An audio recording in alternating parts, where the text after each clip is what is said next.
नहीं, सुनिए, हमको एक्सट्रीमिस्ट क्यों बोलता है? इसलिए बोलता है कि मेरे चेहरे पे दाढ़ी है, सर पे टोपी है, मैं नमाजी हूं, मैं अल्लाह की इबादत करने वाला हूं, मैं किसी के आगे सर नहीं झुकाता सिवाय जमीन व आसमान के खालिक के, मैं किसी को मानता नहीं सिवाय अपने रब के, मेरी बीवी हिजाब करती है, मेरी बेटियां करती हैं, वो तमाम के तमाम कुरान की तिलावत करती हैं, मैं अपने मजहब पर फख्र से चलता हूं। तो ये बोलता है ये एक्सट्रीमिस्ट है। अगर ये एक्सट्रीमिस्ट है तो तेजस्वी सुन ले, कान को साफ करके सुन ले, मैं और मेरी औलाद सुबह क़यामत तक रहेगी तो हमेशा हम अल्लाह की इबादत करते थे, करते रहेंगे। हम कुरान को अल्लाह का कलाम मानते थे, मानते रहेंगे। हम रसूलुल्लाह सल्लल्लाहु अलैहि वसल्लम पर, उनकी अजमत पर अपना सब कुछ कुर्बान कर दिया है और करते रहेंगे। अगर रसूलुल्लाह सल्लल्लाहु अलैहि वसल्लम का उम्मती होना एक्सट्रीमिस्ट है तो सुन तेजस्वी, मुझे फख्र है कि मैं आका का उम्मती हूं, मुझे फख्र है। और बोलता है एक्सट्रीमिस्ट है, तो बताओ ये तमाम कोचादामन सीमांचल के लोग जो लुंगी और सर पे टोपी पहनकर ये गले में डालकर खेतों में काम करते हैं और नमाज का वक्त होता है तो हमारी बहनें, हमारी माएं सब अल्लाह के आगे सर्वसजूद हो जाती हैं, क्या ये तमाम चरमपंथी हैं तेजस्वी? तुमने किसको बोला चरमपंथी? बताओ। शाहनवाज के पास बहुत जहर था तो कहा तू मेरा जानशीन है, तू मेरे साथ रहेगा। यानी इब्लीस भी यही देखता है। इब्लीस किसको चुनता अपना एजेंट? जो निफाक पैदा करता है, जो इत्तेहाद को तोड़ता है। हैदराबाद, तेलंगाना, महाराष्ट्र, उत्तर प्रदेश की जनता की तौहीन की है। तुम्हारी ये ज़हनियत है कि जो तुम्हारे सामने नहीं झुकता, जो तुम्हारे सामने नहीं बिकता, जो तुम्हारे बाप से नहीं डरता, तुम उसको चरमपंथी कहते हो। मेरे अजीज दोस्तों और बुजुर्गों, ये सोच उस शख्स की है जो बिहार का मुख्यमंत्री बनना चाहता है। क्यों मुख्यमंत्री बनना चाहता है? 15 साल परिवार को मिले। अब हमने क्या कहा, मजलिस ने क्या कहा? जब 3.5% के मल्ला बरादरी वाले उप मुख्यमंत्री बनने का ऐलान करते हैं तो फिर 17% मुसलमान अल्पसंख्यक समाज के क्या करेंगे? मैंने कहा कि अब हमको उप मुख्यमंत्री नहीं चाहिए, अब हमको मुख्यमंत्री का पोस्ट चाहिए। मुख्यमंत्री बनेगा सीमांचल का बेटा इंशाअल्लाह। तुम लिख के रख लो तेजस्वी, मैं हैदराबाद से जरूर आया हूं और आता रहूंगा। सीमांचल का बेटा उप मुख्यमंत्री बनेगा। तुम नहीं बनोगे, ना बनने देंगे इंशाअल्लाह ताला। तुम में इतनी नफरत है, एक चेहरे पे दाढ़ी, सर पे टोपी, तो एक्सट्रीमिस्ट। कभी तुमने पढ़ा एक्सट्रीमिस्ट किसको बोलते हैं? कभी तुमने देखा एक्सट्रीमिस्ट किसको बोलते हैं?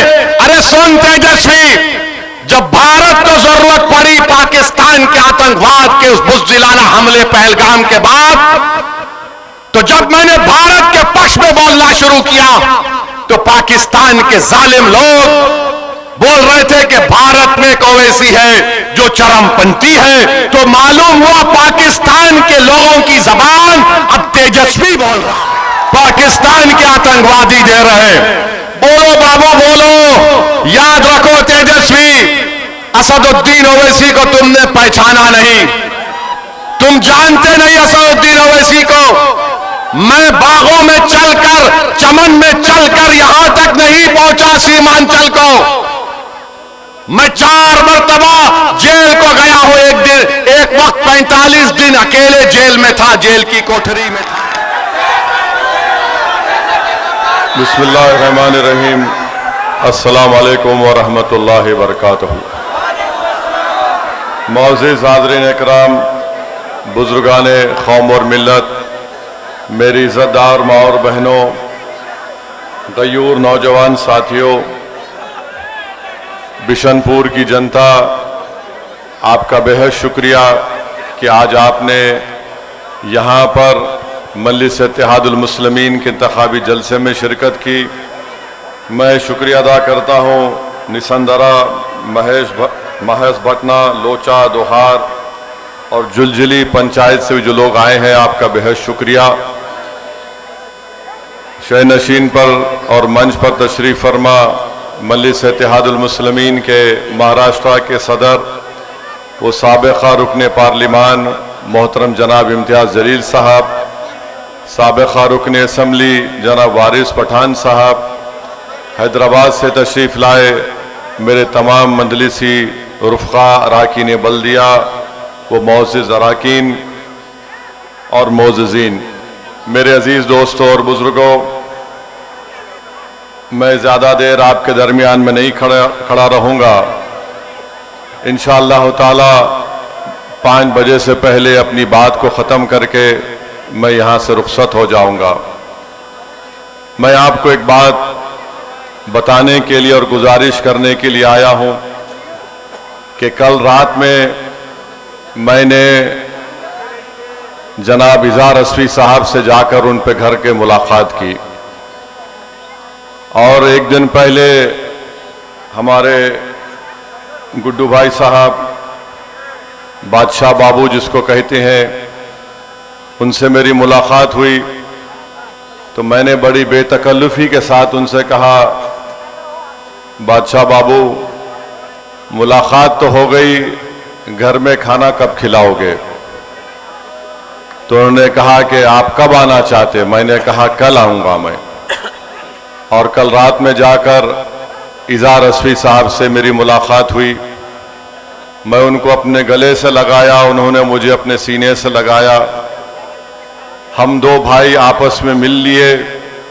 मुझे उनसे कुछ शिकायत करना था, मैंने उनके सामने शिकायत कर दी और फिर मैंने उनसे कहा कि इज़हार असफ़ी साहब साफ था और साफ ही रहेगा।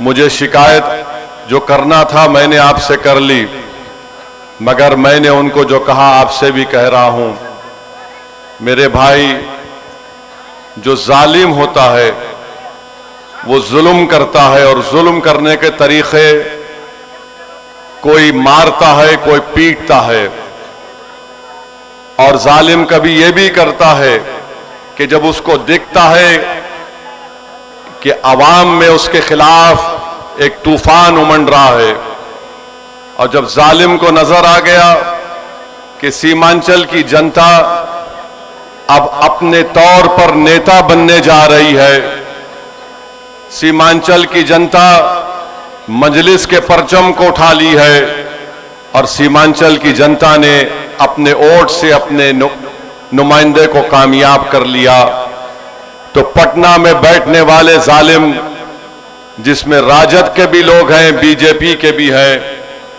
आरएसएस के भी लोग हैं, जो कभी नहीं चाहते हैं कि सीमांचल की जनता खुद अपने मुकद्दर के फैसले करे।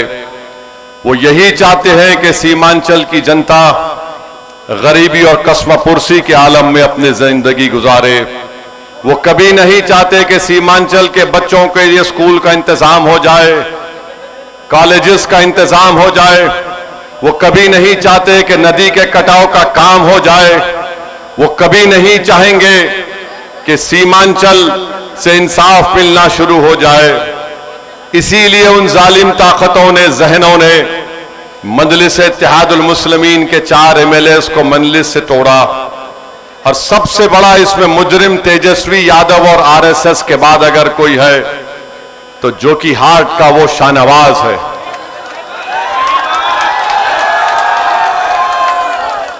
इसने पैसे लिए और बदनाम किया इज़हार असफ़ी साहब को। ये मिनिस्टर बन गया और बदनाम किया सीमांचल की जनता को। मैं इज़हार असफ़ी साहब से भी मेरी बात हुई, मगर आपको मालूम कि क्यों तेजस्वी यादव ने शाहनवाज को टिकट दिया और इज़हार असफ़ी साहब को क्यों नहीं दिया और रुकनुद्दीन को क्यों नहीं दिया? अंजर नईमी को क्यों नहीं दिया और यहां से ऐसे आदमी को टिकट दिया जो बीजेपी के साथ था, जो बीजेपी के साथ था, सुनो, जो बीजेपी के साथ उस वक्त था जब CAA का कानून बनाया गया, जिसमें मजहब के नाम पर कानून मोदी ने बनाया, तो ये मास्टर मौजूद, ट्रिपल तलाक का गलत कानून शरीयत के खिलाफ बनाया गया, ये मौजूद, बुलडोजर चला, लोग के घर तोड़े गए, पूरे भारत में नफरत की फिजा पैदा कर दी गई, तब भी मास्टर मौजूद जेडीयू में बीजेपी के साथ। तो क्यों दिया मास्टर को यहां पर और क्यों दिया शाहनवाज को जो कि हाट में, और इन तीनों को क्यों नहीं दिया, मैं बताता हूं, सुनो। क्योंकि तेजस्वी ने देखा कि इजहार असफी में जहर नहीं है, इजहार असफी में जहर नहीं है, तो तेजस्वी ने महसूस किया कि ज्यादा जहर सबसे ज्यादा अगर किसी में है तो उस शख्स में है जो बीजेपी के साथ था। समझा आपने? जिसके पास ज्यादा जहर था तो जहरीले को टिकट दिया, और जिसके पास कोई जहर नहीं था उसको धोखा देकर खंजर मार दिया।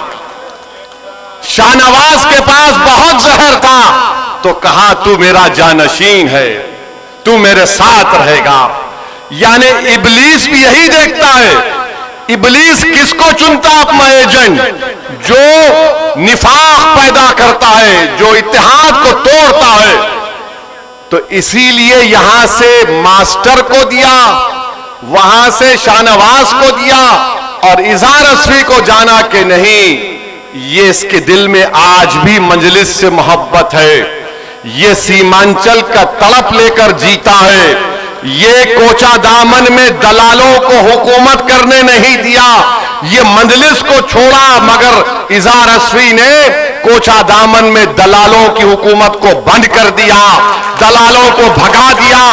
तो तेजस्वी ने सोचा कि अब कोचा दामन से मोदी के चेले को लाकर टिकट दिया जाएगा, ताकि मोदी का भी काम हो और फिर दलालों का राज दोबारा कोचा दामन में आ जाए।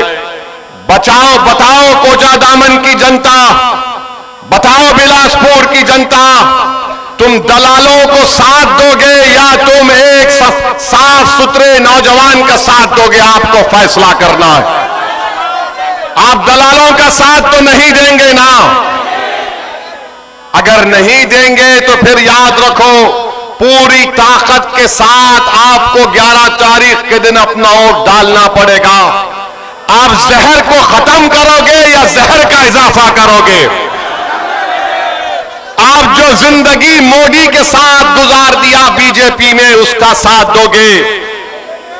किसका साथ दोगे आप बताओ? गुड्डू बाबू खड़े हुए हैं, इनका वीडियो देखा मैं, ये अपने परिवार के साथ रो रहे थे, देखकर मैं भी जज्बाती हो गया कि तेजस्वी को जरूरत थी इजहार असफी की इस्तेमाल करके खंजर मारकर छोड़ दिया। मैं फोन करके इजहार असफी साहब गुड्डू बाबू से मिला और इजहार असफी साहब के घर जाकर उनसे मुलाकात किया।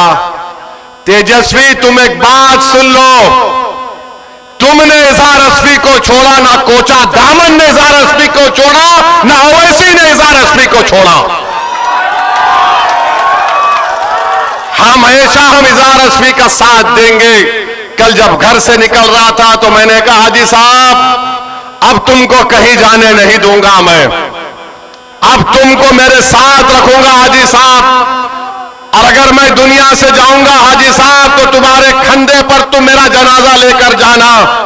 अब यहां से कोई रास्ता नहीं हाजी साहब। तो इजहार असफी साहब ने कहा कि बिल्कुल सही है, हमको धोखा दिया और हमको इस्तेमाल किया। तो मेरे अजीज दोस्तों और बुजुर्गों, पहचानो इन लोगों को, उनको टिकट देते हैं जो ट्रिपल तलाक के वक्त, CAA के कानून के वक्त बुलडोजर चल रहा है, एनकाउंटर हो रहा है, तमाम मुल्क में मस्जिदों पर हमले हो रहे हैं, केसेस बुक हो रहे हैं। ऐसे आदमी को लाकर तेजस्वी ने अपना टिकट दिया है। सोच समझ कर कोचा दामन की जनता अपना वोट का इस्तेमाल करना, और ये कोचा दामन मजलिस का है और हमेशा रहेगा इंशाअल्लाह ताला। पिछले पार्लियामेंट के चुनाव में आपने अख्तरुल ईमान को, मजलिस को 65,490 वोट दिए। 5 साल पहले मजलिस के उम्मीदवार जनाब इज़हार असली साहब को आपने 79,890 वोट दिया था। तो पार्लियामेंट में भी यहां से अख्तरुल ईमान को लीड आई, असेंबली में भी मजलिस को लीड आई। मास्टर इंशाअल्लाह तू हारेगा। कोचा दामन की जनता दलालों को हराएगी। कोचा दामन की जनता रुश्वत लेने वालों को कभी माफ और कबूल नहीं करेगी। और दूसरी बात, तेजस्वी यादव ने आज मीडिया को इंटरव्यू देते हुए कहा कि असदुद्दीन ओवैसी से मीडिया के लोगों ने पूछा, एक मोहतरमा ने पूछा कि आप ओवैसी से क्यों इत्तेहाद नहीं किए, तो तेजस्वी ने कहा कि ओवैसी, क्या कहा उसने, ओवैसी एक्सट्रीमिस्ट है, चरमपंथी है, इंतहा पसंद है, दहशतगर्द है। आप बताइए हमको, हम तेजस्वी को बोलेंगे बाबू एक्सट्रीमिस्ट को तुम जरा अंग्रेजी में लिख के बता दो।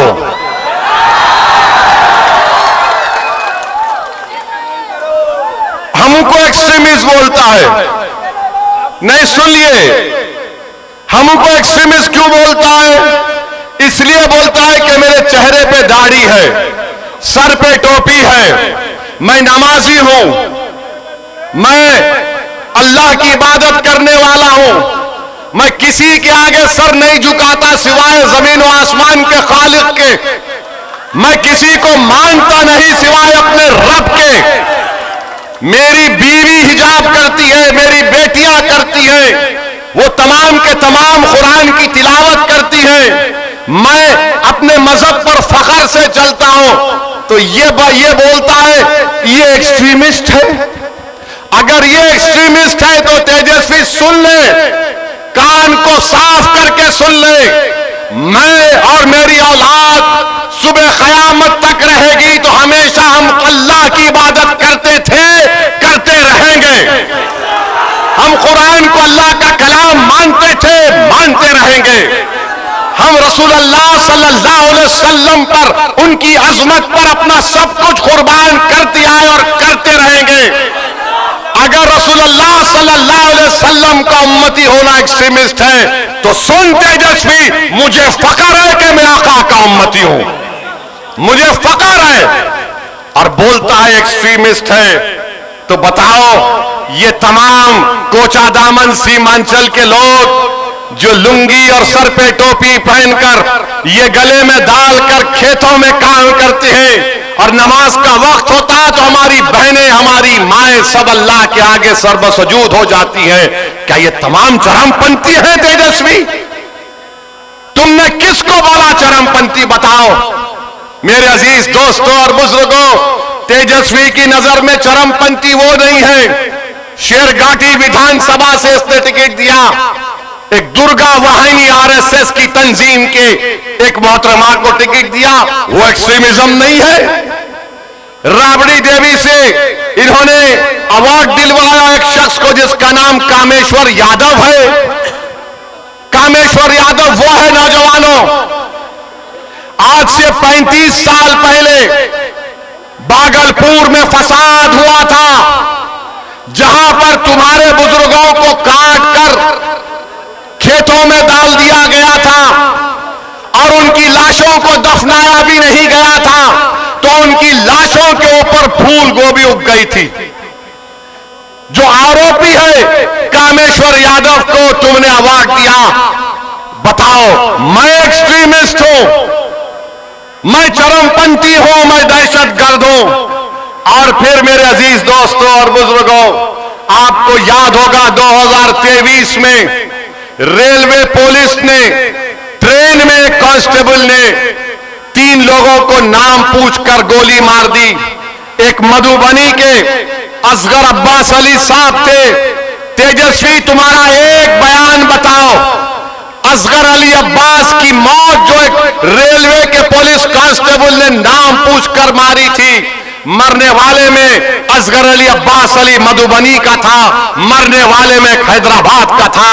तुम मुझे चरमपंथी और दहशतगर्द कहते हो। तेजस्वी, हमने क्या किया मरने वाले के लिए? माजिद हुसैन एमएलए के हल्के का वो बेचारा मजलूम था, उसकी लाश को हैदराबाद मंगवाया। हमारे कॉरपोरेटर बंबई जाकर उसकी लाश को हैदराबाद लाए। हमने सरकार से उस मरने वाले के लिए पैसे दिलवाए, उसकी बेवा के लिए 35 लाख का गवर्नमेंट का एक फ्लैट दिलवाया। अरे तेजस्वी, तुम मरने वाले अब्बास अली मधुबनी के ताल्लुक से तुम एक लफ्ज नहीं बोलते और बोलते ओवैसी एक्सट्रीमिस्ट चरमपंथी आतंकवादी है।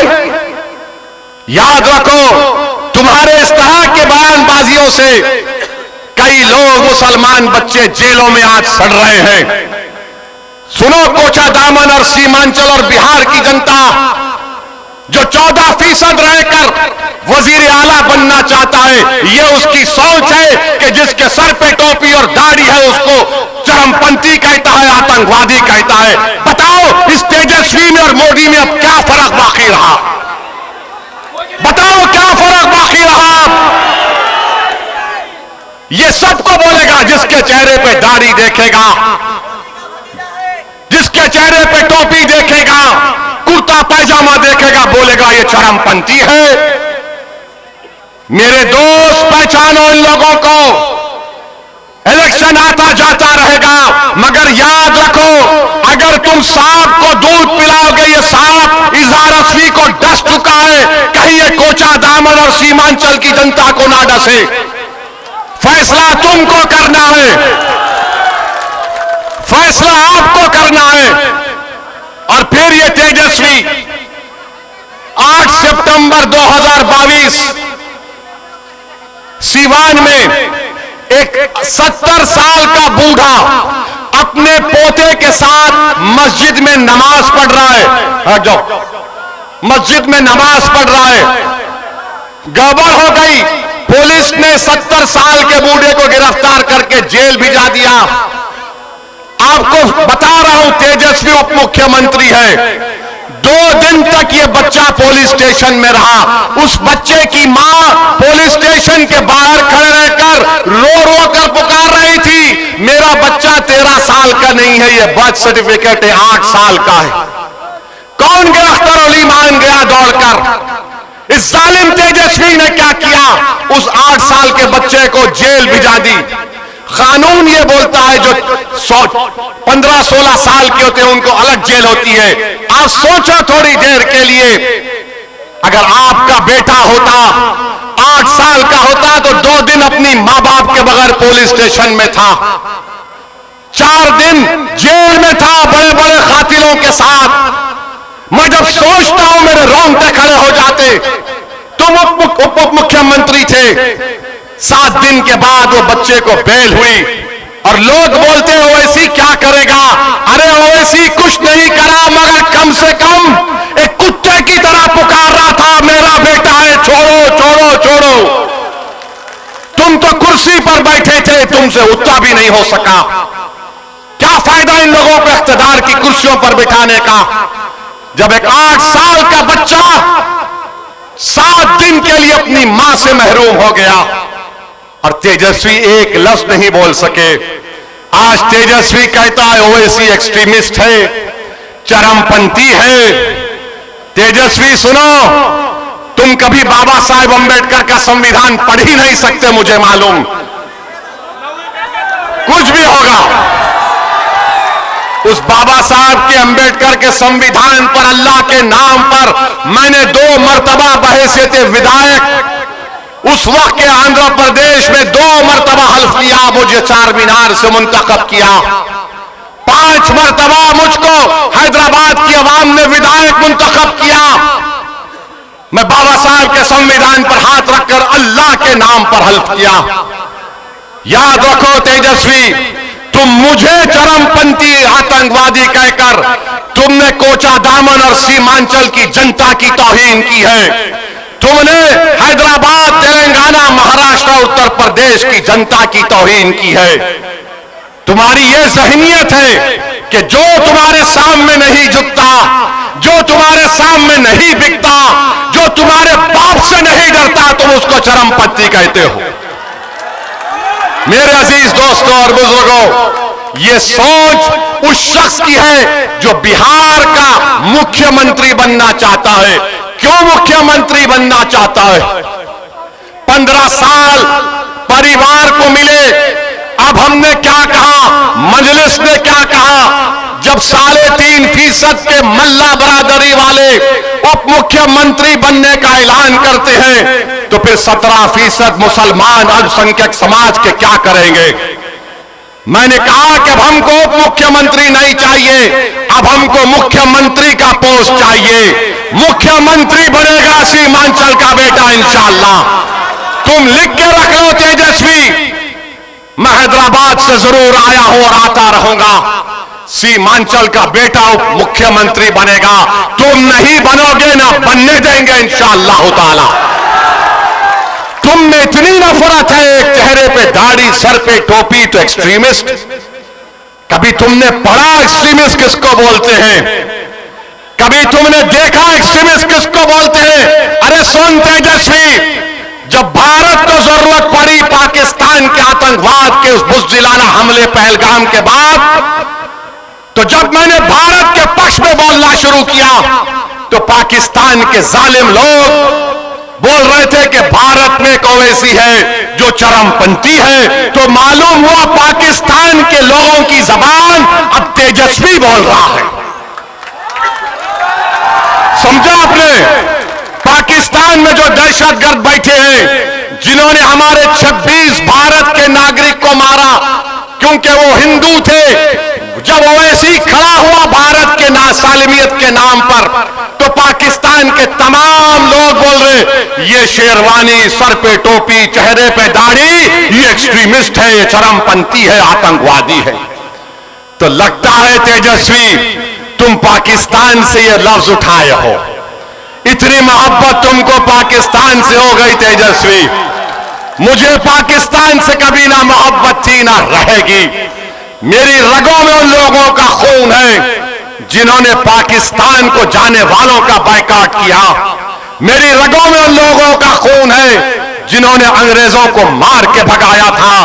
हमको भारत के नागरिक होने का फख्र है, मगर यह शख्स चरमपंथी कहता है, वो पाकिस्तान के आतंकवादी भी मुझे एक्सट्रीमिस्ट और आतंकवादी कहते हैं।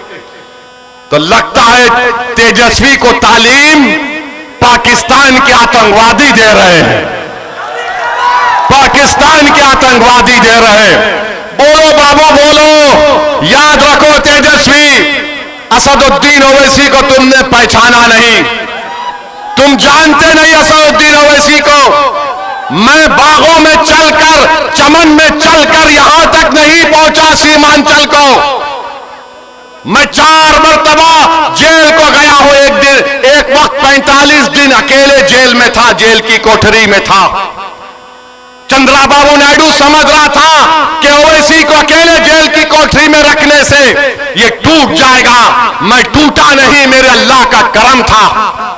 मैं दुआएं करता था, मस्जिद उस जेल में नमाजें पढ़ता था और अल्लाह से दुआ करता था कि रब्बे करीम, जेल को जाना सुन्नत है, तू मेरी इस चीज को कबूल कर ले। और मेरे जिंदगी का अजीम मकसद ये है, जेल में मैंने दुआ की कि परवरदिगार, ये जिंदगी तेरी दी हुई अमानत है। मेरी आंख तू बंद करने से पहले मेरी एक ही दिली तमन्ना है कि गरीब और मजलूम अवाम की एक सियासी क़ियादत खड़ा कर दे। जेल में मैंने दुआ की थी, नहीं मालूम आज मैं सीमांचल को आ गया। आपसे बात कर रहा हूं, 29-28 साल पुरानी बात कर रहा हूं। और ये कहकर कहता है चरमपंथी, आतंकवादी। तेजस्वी तुमको बहुत भारी पड़ेगा।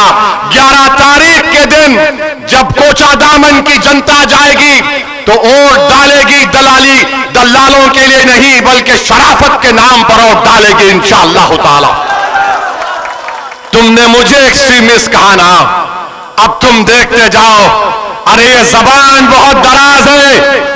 याद रखो, जब ओवैसी ने कहा कि 17% का मुख्यमंत्री होगा, अब्दुल्ला का बेटा मुख्यमंत्री होगा, ईसा का बेटा, फातिमा का बेटा बिहार का मुख्यमंत्री होगा, तो लोग इंशाअल्लाह, तो लोगों ने कहा तेजस्वी को बड़ी तकलीफ हुई, वो बहुत परेशान है, ये ओवैसी क्या बोल रहा है।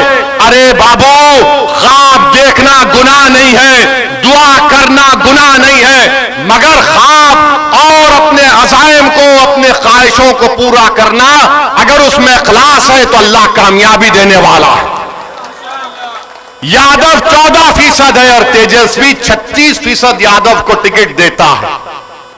इजहार अस्वी को इस्तेमाल किया, पीठ पे खंजर मारा और जिसमें ज्यादा जहर था उसको टिकट दे दिया। और हम चरमपंथी हैं, हम एक्सट्रीमिस्ट हैं। बताओ मेरे अजीज दोस्तों और बुजुर्गों, कोचादामन की जनता, आपने हमेशा मजलिस का साथ दिया। इजहार अस्वी साहब को आपने 79,000 वोट देकर कामयाब किया। पार्लियामेंट के इलेक्शन में 2024 में 65,000 वोट सबसे ज्यादा आपने अख्तरुल ईमान को दिए। ये कोचादामन पे इंशाअल्लाह ताला आपको मजलिस के परचम को लहराना है, यहां से सरवर आलम को कामयाब करना है। और अगर जिसके दिल में इजहार अस्वी से मोहब्बत है, वो इजहार अस्वी की तकलीफ को भी समझो। और जिसके दिल में ये मानता है कि ओवैसी चरमपंथी नहीं है, तो आपको क्या करना है आप जानते हैं। बताओ कोचादामन की जनता, क्या ओवैसी आतंकवादी है? क्या ओवैसी चरमपंथी है? क्या ओवैसी एक्सट्रीमिस्ट है?